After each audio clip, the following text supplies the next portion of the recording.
Now, the Ethics and Anti-Corruption Commission has filed an appeal challenging a High Court ruling to unfreeze assets of Wilson Nahashon Kanani, a junior employee at the Nairobi City County Government and a director of the 1824 Club. This comes a day after the High Court declined to grant orders for Kanani to forfeit to the state 643.2 million shillings worth of assets. According to the anti-graft body, the judgment is a step backwards in the fight against graft, and allowing it to stand would set a bad precedent. Ben Chumba with details of the anti-graft body's dissatisfaction with the judgment.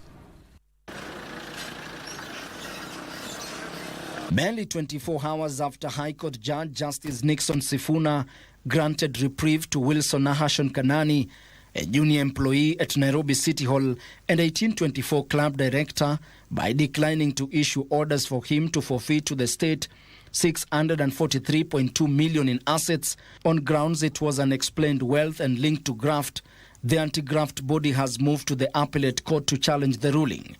In expressing dissatisfaction with the ruling, EACC says the judgment will hurt the war on graft, arguing they had unearthed massive wealth linked to Kanani through bank accounts and companies under his name, spouse and associates, totaling 1 billion shillings, and he was only able to explain 407 million, while 643.2 million was unexplained, which according to the law constitutes proceeds of corruption and were liable for forfeiture to the state. EACC spokesperson Eric Ngumbi says the court's judgment undermines the ongoing fight against corruption and is a setback to the country's legal efforts to seize illicit wealth from corrupt officials. The Commission finds this judgment inimical to public interest, and if allowed to stand, it will disturb the established legal principles and standards that constitute the progressive jurisprudence that has seen the country make significant gains in the recovery of stolen public property. The Commission will be challenging the entire decision of His Lordship Justice Sifuna, and they will be asking the Court of Appeal to consider overturning that judgment.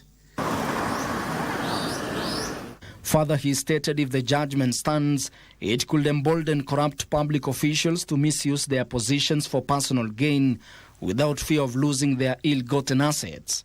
Ben Chumba, Legends Edition.